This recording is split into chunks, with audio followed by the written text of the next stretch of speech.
अपनी राख से तू उड़ जा अब तलाश में, परवाज़ देख परवाने की, आसमां भी सर उठाएगा। आएगा अपना टाइम आएगा, मेरे जैसा शाना लाला तुझे ना मिल पाएगा। ये शब्दों का ज्वाला मेरी बेड़ियां पिघलाएगा, जितना तूने बोया है तू उतना ही तो खाएगा। ऐसा मेरा ख्वाब है जो डर को भी सताएगा, जिंदा मेरा ख्वाब अब कैसे तू दफनाएगा। अब हौसले से जीने दे, अब खौफ नहीं है सीने में, हर रास्ते को चीरेंगे हम, कामयाबी छीनेंगे। सब कुछ मिला पसीने से, मतलब बना अब जीने में। क्यों? क्योंकि अपना टाइम आएगा, तू नंगा ही तो आया है, क्या घंटा लेकर जाएगा। अपना टाइम आएगा, अपना टाइम आएगा, अपना टाइम आएगा, तू नंगा ही तो आया है, क्या घंटा लेकर जाएगा। Hello students, very very good morning. Welcome to KK commerce academy, the destination where success begins. 11th में आने के बाद आपको पता चल गया कि बहुत सारे सब्जेक्ट है, जिसमें इकोनॉमिक्स नाम का एक सब्जेक्ट है। बहुत सीनियर्स ने बोल के रखा है सर ये सब्जेक्ट थोड़ा सा डेंजर है, ये सब्जेक्ट ऐसा है कि जल्दी लर्न नहीं होता, कंसेप्ट ध्यान में नहीं आती, एग्जाम में कितना भी लिखो मार्क्स नहीं मिलते, ऐसा कुछ निगेटिव अगर आपने सुना होगा, अच्छी बात है, सुन के आया करो ना।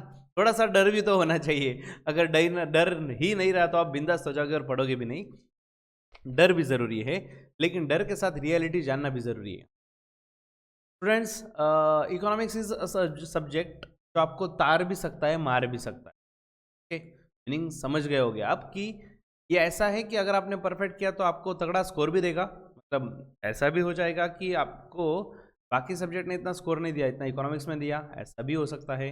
पर in case it may happen कि अगर आपने इसको मन पे नहीं लिया तो पासिंग के भी वांदे हो जाए। ठीक है, तो of course it may happen, second वाला ऑप्शन जो है पासिंग के वांदे, वो हो सकता था। लेकिन आप अगर केकेसीए के पास पहुंच चुके हो तो definitely it is our responsibility ये ऑप्शन से आपको दूर भगाना है और फर्स्ट ऑप्शन के पास लेके जाना है जो आपको अच्छा स्कोर देगा, इकोनॉमिक्स। ठीक है, अब इकोनॉमिक्स में प्रॉब्लम क्या है कि बहुत बार समझता क्यों नहीं है कि हम फ्यूचर्स चैप्टर देखते जाते हैं, चैप्टर 2, 3, 4, 5, कभी कभी ऐसा होता है कि चैप्टर नंबर 1 पसंद नहीं है लेकिन बाकी के पसंद है। ठीक है, होता है ना, हर सब्जेक्ट में होता है कि 2, 3, 4, 5 3, 4 टॉपिक ऐसे गिने चुने हैं कि जो बहुत फेवरेट है वो कैसा भी पूछ लो आ जाता है, लेकिन वो स्टार्टिंग वाला नहीं आता। बच्चों, चैप्टर नंबर 1 हम आज पढ़ने जा रहे हैं और चैप्टर नंबर 1 का नाम है बेसिक कंसेप्ट इन इकोनॉमिक्स। नहीं सर ये चैप्टर नहीं पढ़ने का, या फिर अगर ये नहीं समझा, अगर हमने ये नहीं किया तो क्या होगा।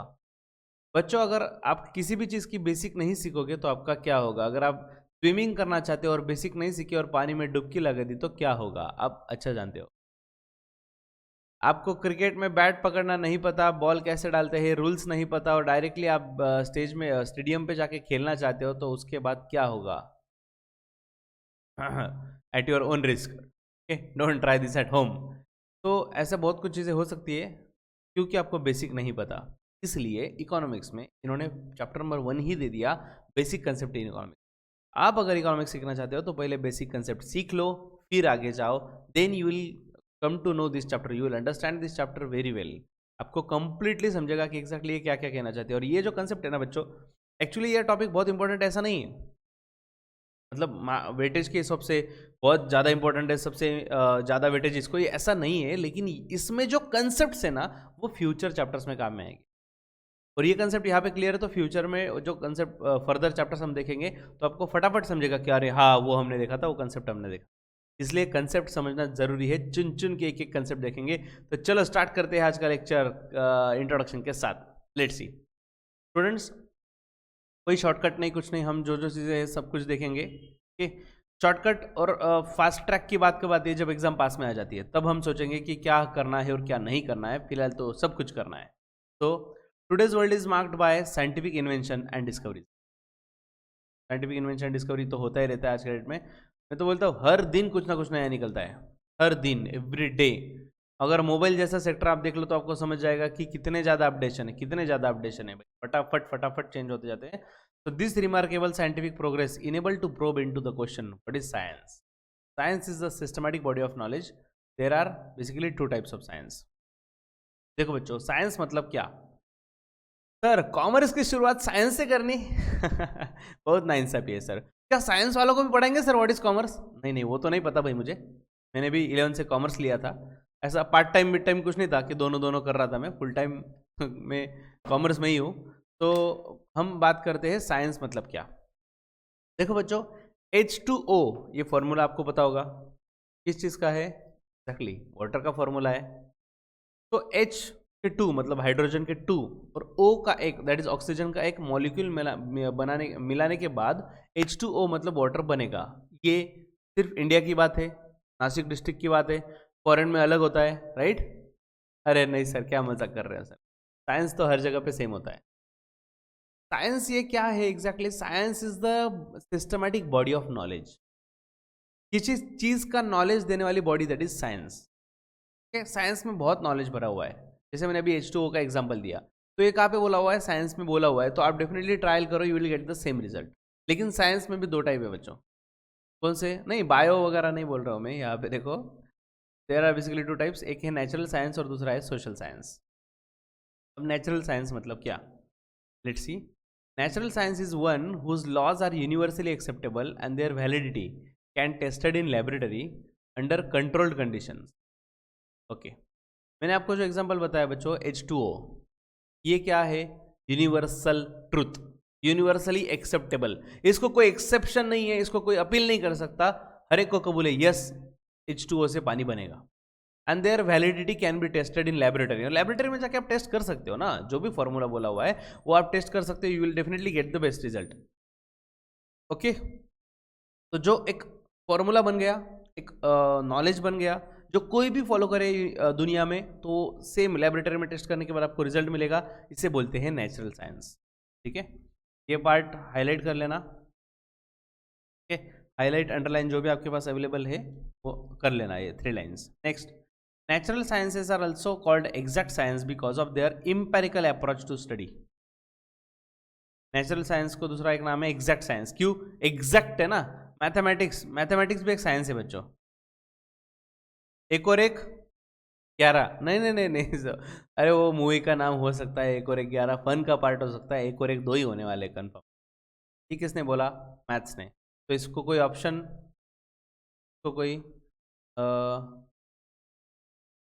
ये है कि बता सकते हैं कि नहीं भाई एक और एक हमारे यहाँ पे 4 होते हैं, ऐसा कुछ नहीं होता। ठीक है, सो मैथमेटिक्स, फिजिक्स एंड केमिस्ट्री, ये सब एग्जांपल हो गए कि जहाँ पे फॉर्मूला वगैरह बोला जाता है, ट्रूथ बोला जाता है। अगर आप कोई भी ट्रायल करें तो you will get the same solution.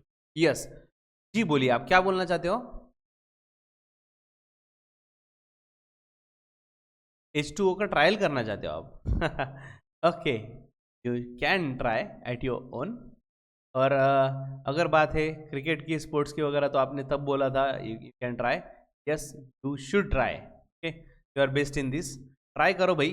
बस अगर सक्सेसफुल हो गए तो बस सबको बताना कि सर ने हमें बोला था, कुणाल सर ने, इसलिए हमने ट्राई किया और हम सक्सेसफुल हो गए। लेकिन अगर फेल हो गए तो आई डोंट नो यू मैं आपको नहीं पहचानता, आप कौन हो, मैं आपको पहली बार देख रहा हूँ। ठीक है, चलो apart from this fun part, natural science याद रखना। नेचुरल साइंस मतलब ऐसी चीज़ें जो लेबोरेटरी में टेस्टेड है और कोई भी ट्राई करे वो यूनिवर्सली एक्सेप्टेबल है, यूनिवर्सली सेम प्रिंसिपल एप्लीकेबल रहेगा। अब दूसरा साइंस है सोशल साइंस। लेट्स सी ये क्या होता है। Social science is called abstract और behavioural science because it is related to the study of some और other aspect of human behaviour. देखो, सोशल नाम आया ना तभी ऐसा फील आता है, सोशल मतलब ह्यूमन से रिलेटेड कोई चीज़ है। हम बोलते हैं सोसाइटी, सोसाइटी मतलब ह्यूमंस वाली सोसाइटी। सोशल बिहेवियर, तो हम कैसे बिहेव करें सोसाइटी में, तो एग्जैक्टली यहाँ पे सोशल साइंस है, मतलब ये ऐसा साइंस है जो ह्यूमन से रिलेटेड है। ओके, तो लेट्स सी आगे क्या दिया हुआ है। एग्जाम्पल देखो, psychology is related to mental aspect of human behaviour. Okay, psychology, तो पिस्वाइलॉजी ऐसा कुछ पढ़ना मत, वो स्पेलिंग वैसा है, वो साइकोलॉजी ही है। तो ये मेंटल एस्पेक्ट से रिलेटेड है। ओके, मतलब देखो बच्चों, फॉर एग्जांपल फूड बना के लाया, ठीक है, क्या है भाई इसमें? हाँ, लड्डू। ओके, तो लड्डू लाया, नहीं अंदर है भाई, आपको दिखेगा नहीं शायद, ऐसा ट्रांसपेरेंट है तो भावना समझ लो। तो लड्डू बहुत अच्छे बने, आप एक बार ट्राई करके देख। मैंने सोचा हाँ भाई ट्राई करके देखते हैं, तो आया, ट्राई किया, एकदम बेस्ट, ऐसे लड्डू मैंने आज तक नहीं खाए। दूसरे पर्सन को दिया, आप भी ट्राई करो, ही सेड वेरी गुड। तीसरे को दिया, नहीं यार टेस्ट अच्छी नहीं है। चौथे को दिया, he said I hate laddoos. तो यहाँ पे जो फॉर्मूला है लड्डू बनाने का फॉर एग्जांपल वो नॉर्मल है, ठीक है, एक ही चीज किया है, लेकिन जब हमने 4 लोगों का ओपिनियन लिया तो हर एक का ओपिनियन अलग अलग आया। ये जहां पे होता है वो होता है सोशल साइंस, जो साइकोलॉजी से रिलेटेड है। बोलते हैं ना भाई, फॉर एग्जांपल यही देख लो, अगर आप डब्बा देखो तो एक नजर से देखो तो आधा हाफ भरा हुआ है और दूसरी नजर क्या बोलेगी, हाफ एम्प्टी है, राइट। ये क्या है, साइकोलॉजी, किसी एस्पेक्ट के पास देखने का व्यू, ये सब चीजें सोशल साइंस में आती है। इसे मतलब जो चीजें सब्जेक्टिव बोला जाता है, इसको subjective things means vary from person to person, एक पर्सन दूसरा पर्सन तीसरा पर्सन अगर उनको पूछा जाए तो वेरी करेगा, ये होता है सोशल साइंस। और पूरी दुनिया को पूछ लो, हर एक जन वही आंसर देगा, H2O करके देखो, H2+O लाओ, वाटर ही बनेगा, ये होता है natural science. Okay, next, human behaviour can either be empirical tested और can be studied in laboratory. हाँ, ये बात तो है भाई, ह्यूमन बिहेवियर का आप लेबोरेटरी में स्टडी नहीं कर सकते। ह्यूमन को लाके रख दिया और टेस्ट करेंगे अलग अलग अलग अलग अलग, ऐसा कैसे चलेगा भाई। Hence the laws of social science are not universal, they are only a statement of general human tendency. याद रखना वापिस, natural science universal principle, social science not universal principles, not universal thing, but they are just a statement which are related to human tendency। अब इसमें देखते हैं meaning of economics. अरे हाँ, ये तो बहुत जरूरी भाई, इकोनॉमिक्स पूरा सब्जेक्ट पढ़ने वाले हैं, अगले 4-6 महीने 8 महीने साल भर हम इकोनॉमिक्स पढ़ने वाले। अरे नहीं नहीं नहीं, कुछ महीनों की बात नहीं, 11th के बाद 12th भी तो है, 12th में भी इकोनॉमिक्स है। क्या बात कर रहे हैं सर? सर नहीं, 12th की बात तो मैं पक्का सीए करने वाला हूँ। अरे सीए करना है आपको, तो सीए में भी आपका इकोनॉमिक्स वेट कर रहा है बच्चों, इकोनॉमिक्स वहाँ पे भी है। तो इकोनॉमिक्स ये सब्जेक्ट अगर इतना लॉन्ग टर्म देखना है तो पहले इकोनॉमिक्स का मीनिंग पढ़ लेते हैं, मीनिंग पढ़ना जरूरी है। So let's see, economic is a social science, एक सोशल साइंस है। पहली बात तो ये समझ लो, सोशल साइंस है मतलब क्या। इकोनॉमिक्स में हमें उन्होंने क्लियर कर दिया, ये मार्क कर लो, आपको एग्जाम में आता है economics is dash dash science, social science.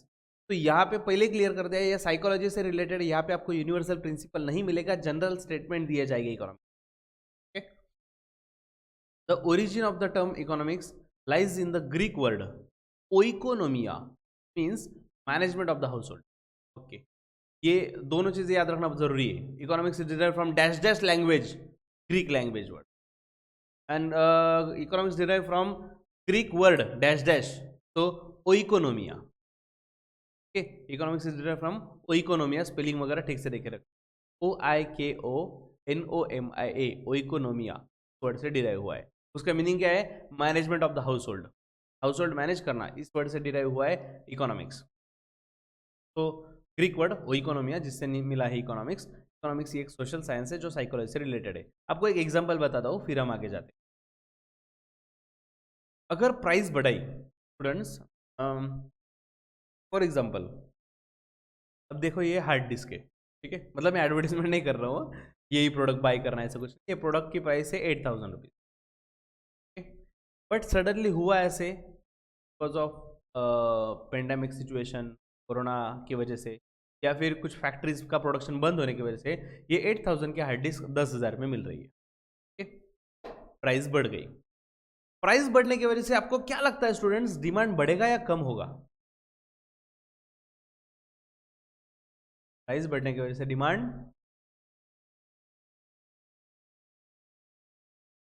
नहीं अभी स्टूडेंट्स बेसिकली मेरा आपका फोकस ही प्राइस पे रखो, क्वालिटी बिलिटी का तेल ले नहीं, यही हार्ड डिस्क पहले भी था, यही हार्ड डिस्क अभी भी, कुछ नहीं। 8,000 का 10,000 हो गया, प्राइस बढ़ गई, डिमांड बढ़ेगा या कम होगा? ओके, एग्जैक्टली, प्राइस बढ़ने का हमें गम होगा, इसलिए डिमांड कम होगा। थैंक यू, अच्छा था राइमिंग, उसकी वजह से तब आप अप्रिशिएट करोगे ना, तो मैंने एडवांस में थैंक कर लिया। तो स्टूडेंट्स बात ऐसी है कि जनरल इकोनॉमिक्स में एक रूल है, लॉ है कि as the price increases demand falls, price बढ़ने के बाद डिमांड फॉल हो जाएगा। डिमांड फॉल हो जाएगा, ये एप्लीकेबल जनरल स्टेटमेंट है बच्चों, ये जनरल स्टेटमेंट है। मुझे क्लासेस लेने हैं, मुझे लेक्चर रिकॉर्ड करना है, मुझे स्टोरेज डिवाइस चाहिए, 8,000 हो या 10,000 मुझे फर्क नहीं पड़ता, मैं लेने वाला हूं। ऑफकोर्स हो सकता है। तो क्या ये मुझे एप्लीकेबल हुआ? नहीं हुआ, ये मुझे एप्लीकेबल नहीं हुआ, मतलब इकोनॉमिक्स फेल हो गया? अरे नहीं, इन्होंने पहले ही बोल दिया इकोनॉमिक्स फेल हो सकता है। क्यों? क्योंकि हम यूनिवर्सल ट्रूथ नहीं बता रहे, हम आपको एक जनरल स्टेटमेंट बताएंगे, यहाँ पे सोशल साइंस रहेगा, यहाँ पे स्टेटमेंट दिया जाएगा जो ह्यूमन टेंडेंसी से रिलेटेड है। Okay, next, economics is referred to as queen of social science by Paul Samuelson. क्या बात है, इकोनॉमिक्स को पॉल सैमुएल्सन ने क्या बोला, क्वीन ऑफ सोशल साइंस। जबरदस्त, मतलब सोशल साइंस बहुत बड़ी कंसेप्ट है, उसका एक पार्ट इकोनॉमिक्स हो, क्वीन है, तब इतना इंपॉर्टेंट पार्ट है सोशल साइंस का। Economics deals with economic aspect of human behaviour, deals with how human beings satisfy unlimited want with limited means.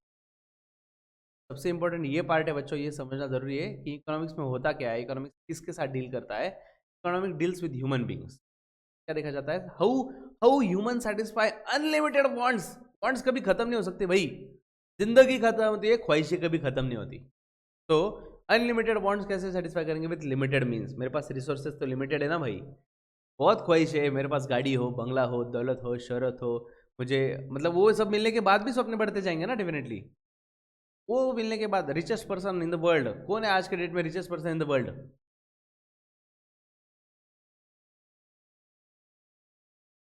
Jeff Bezos from Amazon company, right?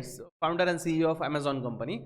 So he is the richest person in the world. क्या उनकी पर देना पड़ेगा भाई, बड़े भी है और ऐसे भी बड़े हैं। तो क्या उनकी रिक्वायरमेंट फुलफिल हो गई आज तक? सब रिक्वायरमेंट फुलफिल हो गए, एकदम संतुष्ट हो गए, मुझे अभी कुछ नहीं करना जिंदगी में, ऐसा हुआ नहीं हुआ।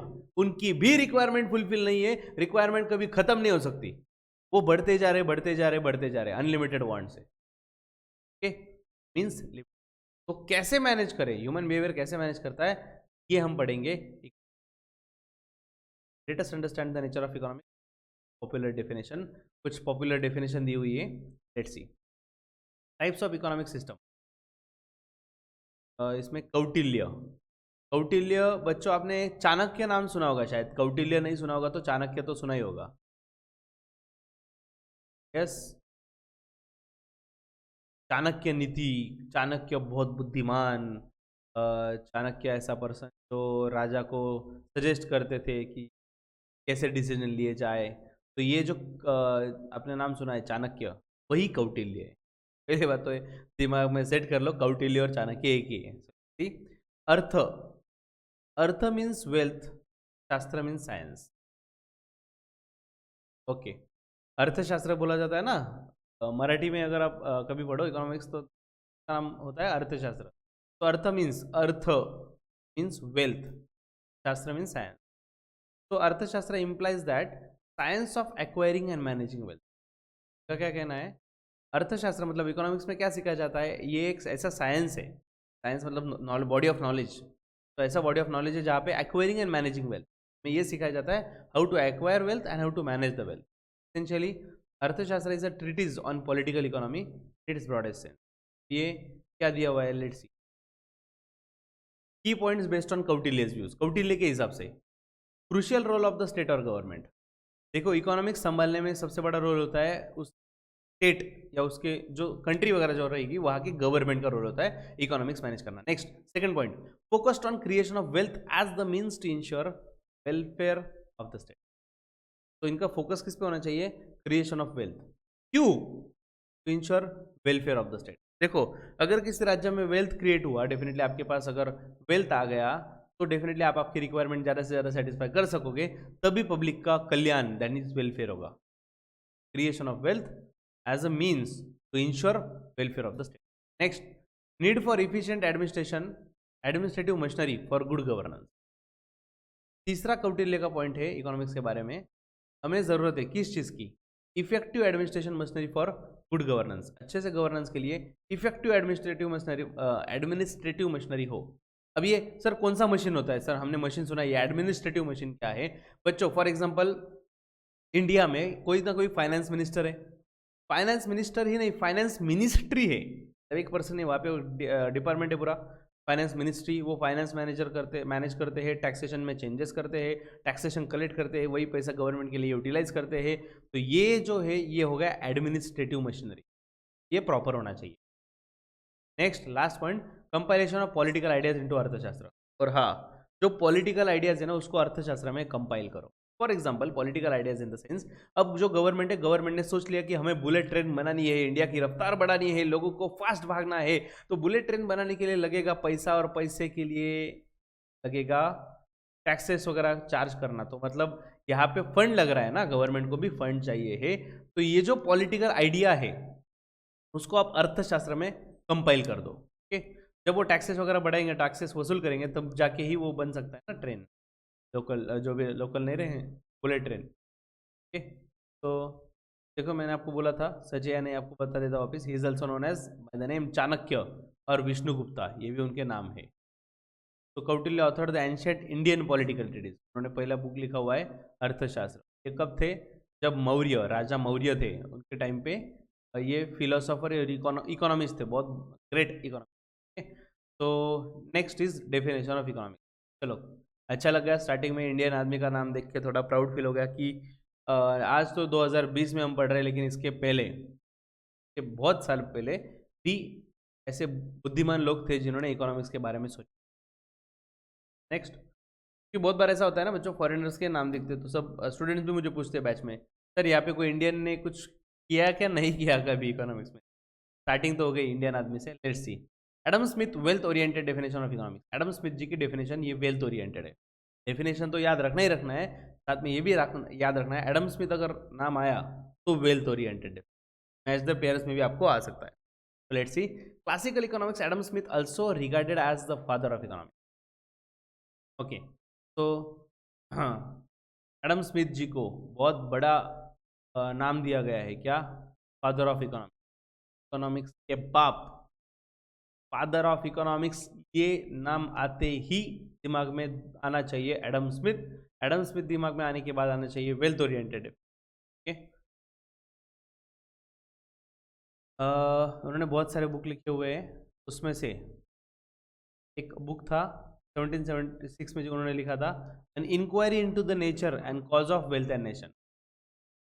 N inquiry into the nature and cause of wealth of nation, ये उनके बुक का नाम, जिसमें उन्होंने डिफाइन किया हुआ है। डेफिनेशन तो देखो क्या है, Adam Smith define economics as science of wealth.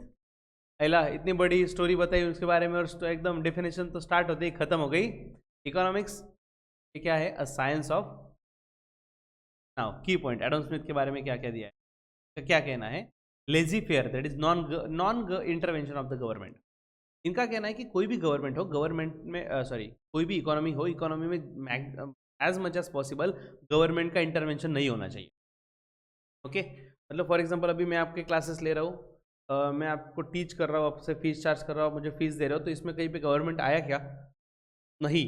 वैसे मार्केट में भी, इकोनॉमिक्स में भी गवर्नमेंट का इंटरफेरेंस नहीं होना चाहिए। Next, capital and wealth accumulation. तो मैं ज़्यादा फोकस किस पे था? कैपिटल और वेल्थ ज़्यादा से ज़्यादा एक्यूमुलेट करना, that is economic. Next, nature's law in economic affairs. Nature's law in economic affairs. Last is division of labour an aspect of growth theory. Growth के लिए डिवीजन ऑफ लेबर जरूरी है। Point थे Adam Smith. ये point याद रखना आपको जरूरी नहीं। डेफिनेशन याद रखा, सफिशिएंट है, father of economics, wealth oriented definition. Next, professor Alfred Y Marshall, मतलब बहुत बड़े भैया हो तो अल्फ्रेड मार्शल बोला तो भी चले। तो अल्फ्रेड मार्शल की डेफिनेशन कैसी है? Welfare oriented. एडम स्मिथ की थी wealth oriented, welfare oriented. New classical economics, professor Alfred Marshall has given the welfare oriented. Okay, इन्होंने डेफिनेशन वेलफेयर ओरिएंटेड दी इन द बुक्स, बुक, क्या बुक का नाम है? Principle of economics, which was published in 1890। Okay, तो इन्होंने भी एक बुक लिख दिया, एडम स्मिथ ने लिखा ही था, अल्फ्रेड मार्शल जी ने भी लिख दिया, प्रिंसिपल ऑफ इकोनॉमिक्स। ओके, उसके हिसाब से डेफिनेशन क्या दिया हुआ है देखो, वेलफेयर ओरिएंटेड डेफिनेशन।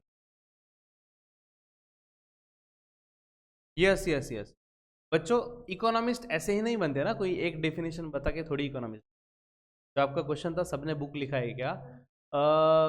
बेसिकली जब उन्होंने इकोनॉमिक्स का स्टडी स्टार्ट किया होगा, उसके बाद सब्जेक्ट में पीएचडी किया होगा, डिटेल स्टडी करने के बाद उन्होंने बुक लिखा होगा एज अ ऑथर, और ये सब कुछ प्रोसेस के बाद तब जाके उनको कहीं ना कहीं इकोनॉमिस्ट बोला। तो ऐसा नहीं, ऐसा मत समझना कि आज इकोनॉमिक्स पढ़ लिया, चैप्टर नंबर 1 कंप्लीट हो गया, या फिर 2-4-6 महीने के बाद आप समझोगे चलो सिलेबस कंप्लीट हो गया तो हम इकोनॉमिस्ट बन चुके हैं। नहीं नहीं नहीं, थोड़ा करो इंतज़ार, थोड़ा ज़्यादा ही रहेगा इंतज़ार, क्योंकि इकोनॉमिस्ट नॉर्मली ऐसे बनते हैं कि जब वो कुछ तो भी नया इन्वेंट करते हैं जो पुराने लोगों ने नहीं किया था। ओके, और अगर हम स्टडी की बात करें तो आप क्या पढ़ते हो जो ऑलरेडी उन्होंने करके रखा है, तो आप इकोनॉमिक्स नहीं बन सकते। तो economics is the study of mankind in the ordinary business. Economics किसका स्टडी है? मैनकाइंड मतलब ह्यूमंस का, the ordinary business of life. It examines that part of individual and social action which is closely connected the attainment and use of material requisition and.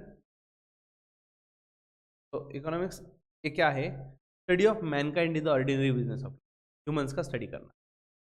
It examine that part of individual and social action, में वो social या individual action का study किया जाता है विच is closely connected with attainment and use of material requisition for the well. तो wellbeing के लिए फॉर एग्जांपल मुझे पेट भरने के लिए खाना चाहिए, पहनने के लिए कपड़े चाहिए, रहने के लिए घर चाहिए। तो ये जो मटेरियल है, रिक्विजिट करना, रिक्विजिशन मतलब पाना, परचेस करना, ओके। तो use of material requisition of wellbeing. तो एज ए इंडिविजुअल मेरी रिक्वायरमेंट फुलफिल करने के लिए मैं जो एफर्ट्स लेता हूँ, जो एक्शन लेता हूँ, जो कनेक्टेड है किस चीज़ों से? Attainment and material requisition of wellbeing. मेरे वेलबींग के लिए मैं जो भी करता हूँ ये इकोनॉमिक्स का पार्ट है, ठीक है। तो ह्यूमन उसकी नीड फुलफिल करने के लिए, वेलबींग के लिए जो एफर्ट्स करता है, everything is form part of economics. Now key point, Marshall भाई का क्या कहना? First is study of ordinary man, इनका फोकस ऑर्डिनरी मैन पे है। दूसरा, economics is a behavioural science, okay. Next, study of material welfare, यहाँ पे आया welfare oriented definition, material welfare study करें। Last is economics is not simply a study of wealth. मतलब Adam Smith ने जो बोला ना, उनको टक्कर देने का था। भाई ने क्या बोल दिया? देखो एडम स्मिथ का क्या कहना था, ये यहाँ पे, ये इकोनॉमिक्स क्या है? अ साइंस ऑफ वेल्थ, ठीक है। जैसे उन्होंने बोला science of wealth, Alfred Marshall ने, मतलब इमीडिएट नहीं हुआ, 1890 में बुक लिखा है इन्होंने 76 में लिखा था, 100 साल पहले। सो इन्होंने, मार्शल भाई ने क्या बोल दिया? Economics is not simply a study of wealth का स्टडी नहीं भाई, ये बहुत बड़ा कंसेप्ट है यहाँ पे। Next, third definition. सर ऐसी कितनी डेफिनेशन है बच्चों? 3 ही है, इसके बाद कुछ नहीं। पर next part, next, Lionel Robins scarcity oriented definition. Lionel Robins ये जो है, इनकी इन्होंने डेफिनेशन दी हुई स्केर्सिटी ओरिएंटेड। एडम स्मिथ की जो थी वो थी वेल्थ ओरिएंटेड, यस। उसके बाद सेकंड हमने जो देखा, सेकंड डेफिनेशन जो हमने देखी थी वो अल्फ्रेड मार्शल की, वो कैसी थी? Welfare oriented. Lionel Robins third देख रहे हैं हम, क्या है? Scarcity oriented. ये ऐसे ऑब्जेक्टिव पॉइंट ऑफ व्यू से ये चीज़ें याद रखा। तो Lionel Robins scarcity oriented definition of economics, this is the most popular definition of economics. क्या बात है, सबसे फेमस है। Robins in his book entitled, इन्होंने भी बुक लिखा है, बुक का नाम दिया है an essay on the nature and significance of economics. Essay on the nature and significance of economics book लिखा है, पब्लिश इन 1932। ये सबसे लेटेस्ट डेफिनेशन है, उसके बाद वाला 1932 mention about the scarcity oriented definition. तो लेट्स सी डेफिनेशन क्या है। Economics is a science which studies human behaviour as the relation between. देखो इकोनॉमिक्स की साइंस है, ये किसने बोला था? एडम स्मिथ ने, वो भी ले लिया इन्होंने। Economics is science which studies human behaviour. Human behaviour किसने बोला था? अल्फ्रेड मार्शल ने, ये भी इन्होंने ले लिया। Studies human behaviour as a relationship between, वो कैसे स्टडी किया जाता है? एज अ रिलेशनशिप बिटवीन दो चीजें, ends and scarce means, ends मतलब रिक्वायरमेंट, वांट, और स्केर्स मीन्स मतलब रिसोर्सेस, हमारे पास रिसोर्सेस लिमिटेड है। तो between ends and scarce means which have alternative uses.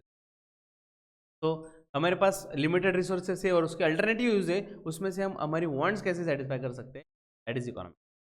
दोस्तों आपके पास 500 रुपये दिए हैं के पापा ने, of course you have the option कि आप एक तो दोस्त के साथ मूवी देख के आओ, बहुत दिन हुआ, कोरोना की वजह से मूवी देखने भी नहीं गए थे, चलो देख के आते। Good option. सेकेंड, नहीं नहीं ऐसा करते हैं, वो सेव करके रखेंगे, अभी यूज़ नहीं करेंगे, बाद में यूज़ करेंगे future. Again very nice option. Third, ऐसा करते हैं कुछ तो भी नॉलेजेबल बुक लाते हैं, बुक पढ़ते हैं, मस्त नॉलेज लेंगे। ओके। फोर्थ, क्या बुक पढ़ना यार, मस्त नेटफ्लिक्स का रिचार्ज कर लेते हैं महीने का, मस्त मूवी भी सीरीज देखेंगे करेंगे। ओके। तो ये क्या हो गया, रिसोर्सेज तो आपके पास लिमिटेड है, वांट्स अनलिमिटेड है, और रिसोर्सेज भी ऐसे जिसके मल्टीपल यूज है, अल्टरनेटिव यूजेस है। तो ये एंड्स, एंड्स मतलब वांट्स, और स्केर्स मीन्स का जो रिलेशनशिप है दैट इज इकोनॉमिक्स में स्टडी किया जाता है। तो रॉबिन्स का डेफिनेशन का देखो, पॉइंट्स क्या क्या थे। First, wants are unlimited, yes. Second क्या था, means are comparatively limited, of course हमारे पास जो मीन्स है, मीन्स मतलब रिसोर्सेज, रिसोर्सेज मतलब पैसा, वो लिमिटेड है। Next, wants are gradable on the basis of priority, wants को हम प्रायोरिटी देते हैं। देखो 4 वांट तो मैंने बता दिया, मूवी देखना है, बुक्स चाहिए है, नेटफ्लिक्स है, या फिर सेविंग है। लेकिन अब चारों में से आप क्या करोगे, ये आपकी प्रायोरिटी डिसाइड। सपोज आपने सोच के रखा है कि नहीं मुझे फ्यूचर में बड़ा मतलब मुझे मुझे मेरी बाइक लेनी है, मुझे कंप्यूटर लेना है, इसलिए पैसे सेव करने हैं और एकदम मस्त वाला लैपटॉप लेना है, उसके लिए आप प्रायोरिटी दोगे सेविंग के लिए। सेव करना है, आज खर्चा नहीं करना, फ्यूचर में करेंगे। आप शौकीन हो टीवी के, वेब सीरीज के, दुनिया गई तेल लेने, रिचार्ज कर लेते हैं, मजे कर लेते हैं, आगे का किसने। तो आपका प्रायोरिटी डिसाइड करता है कि आप क्या परचेस करोगे, उससे ग्रेड डिसाइड होते हैं, priority number 1, priority number 2, and means जो है उनके पास लिमिटेड, अल्टरनेटिव यूज भी। तो ये डेफिनेशंस वगैरह दिए उन्होंने।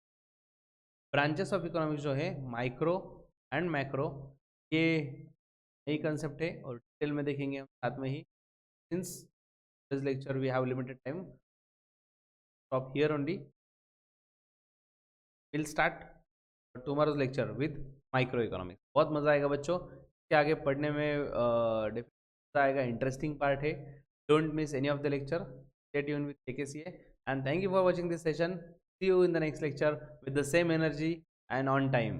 Okay, Jai Hind, bye.